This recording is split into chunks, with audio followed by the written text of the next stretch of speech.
మీ పేరు? నుంచి 12 గంటల లోపల పడుతుంది. గతంతో పోల్చుకుంటే ఇది మీకు ఏ విధంగా అనిపిస్తుంది? రైతులకి ప్రభుత్వం ఇది రైతులకు బాగుంది అంతా. రైతులందరూ కూడా తోలిన వెంటనే డబ్బులు వచ్చేస్తానికి చాలా సంతోషంగా ఉన్నారు. ఇప్పుడు ధాన్యం కొనుగోలు గత ప్రభుత్వంతో పోల్చుకుంటే కూటమి ప్రభుత్వ విధానం ఎలా ఉందండి? నెలకి నేరుగా రైతు పట్టుకెళ్ళడం వల్ల ట్రాన్స్పోర్టేషన్ వాళ్ళ వెహికల్స్ అవుతున్నాయి కాబట్టి రైతుకి బద్దెం లేకుండా ఉంది. ఇదివరకు ఏంటంటే చిన్న రైతులు చాలా సఫర్ అయిపోయారు. దానివల్ల ఇప్పుడు ఎలా మిల్ ఆప్షన్ ఇస్తామో మనకి ఏ రైతు ఏ మిల్కి అవైలబుల్గా ఉంటే రైతుకి మన మిల్లర్స్ లారీలు వస్తున్నాయి, అయ్యే తీసుకెళ్ళిపోతున్నాయి వల్ల రైతుకి పెద్దం లేదు. ట్రాన్స్పోర్టేషన్ డబ్బులు కూడా నేను తీసుకుంటలేదు రైతు దగ్గర. 17 బతికి గవర్నమెంట్ నిర్ణయించడం ద్వారా ఏకాలంలో రైతులు వస్తుంది. ఇప్పుడు రైతుల దగ్గర నుంచి నేరుగా రైస్ మిల్లర్లకు వెళ్ళడం అనేది ఎలా భావిస్తున్నారు? చాలా నెంబర్ 1 ప్రక్రియ అది. ప్రభుత్వం తీసుకోవడానికి రైతులందరూ కూడా చాలా ఆశిస్తారు. ఏ ఊర్లో మిల్కి ఆ ఊర్లో తోలుకుంటాకే రైతులు. మరి గతంలో రైతులు ఎటువంటి ఇబ్బందులు ఎదుర్కొన్నారు? ప్రభుత్వంలో ఈ త్యాగలు ఉంటే తీసుకెళ్లి రాయమండ్రి లేకపోతే మండపేట వచ్చేది ఆన్లైన్ ఆప్షన్. ట్రాన్స్పోర్టేషన్ 50 నుంచి 60 రూపాయలు రైతుకి బద్దెన అయిపోయింది.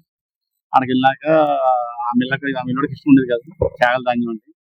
అప్పుడు 30 రూపాయలు 40 రూపాయలు తేమ శాతం అని లేకపోతే మొక్క అవుతుందని చెప్పేసి నూక అవుతుందని చెప్పేసి నానా ఇబ్బంది పెట్టారు. ఏదైనా రైతుకి గతంలో ఉన్న రైస్ మిల్లర్ ఆప్షన్ అనేది చాలా ఇబ్బందికరంగా ఉండేది. ఇప్పుడు రైతుకి నచ్చిన మిల్లికి వెళ్తున్నాడు, వాడు కరెక్ట్గా సక్రంగా సరుకు తీసుకుంటున్నాడు, ఏ ఇబ్బంది లేదు. అయితే గత ప్రభుత్వంతో పోల్చుకుంటే కూటమి ప్రభుత్వం రైతు బాంధవుగా మనం భావించవచ్చు. చాలా బాగుంది. ఇప్పుడు తేమ శాతం వల్ల ఇబ్బందులు వస్తున్నాయండి, దీనిపై అధికారులు విధానం ఎలా ఉంది రైతుల పట్ల? తుఫాను ప్రభుత్వం అంటే మనకి చాగల్లు మండలం ధాన్యం అయిపోయింది. ఇలా కృష్ణా జిల్లా నుంచి డైరెక్ట్ గా ప్రభుత్వమే పంపుతుంది మిల్లర్స్ కి. కృష్ణా జిల్లా ధాన్యం ఇప్పుడు స్టార్ట్ అయింది. స్టార్ట్ అవుతే 1500కి వాళ్ళే ఆన్లైన్ సిస్టమ్ లో డైరెక్టర్కి వాళ్ళే పంపుతున్నారు. గవర్నమెంటే కొని మిల్లర్కి సంబంధం లేకుండా. తేమ శాతం అనేది ఇప్పుడు 28-30 తేమ శాతం మధ్య ఉంటే మిల్లర్ కూడా 200 ఖర్చు అవుతుందని చెప్పేసి వాడు చెప్తున్నాడు. కృష్ణా జిల్లా కూడా మన జిల్లా లేదు, మన జిల్లా. తేమ శాతం విషయంలో అధికారుల విధానం ఎలా ఉందండి? అధికారులు అంటే మనకి రైతుకి మన తేమ శాతం సపోజ్ 20 నుంచి 30% ఉంటే కనీసం రైతుకి 1500 ధర మనకి చెల్లించినట్టు వచ్చి రైతుకి ఇబ్బంది అవుతుంది.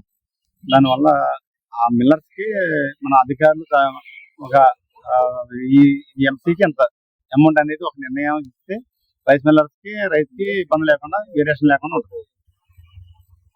ఒక 20% వచ్చింది, 1500. అయితే కూటమి ప్రభుత్వం ఏర్పడిన తర్వాత రైతు బాంధవుగా అన్ని విధానాలు అన్ని సౌకర్యాలు బాగానే ఉన్నాయి, కానీ తేమ శాతం విషయంలో కొంచెం అధికారుల పట్ల అయితే రైతు అసంతృప్తి వ్యక్తం చేస్తుండు అధికారుల పట్ల, అంతేనండి?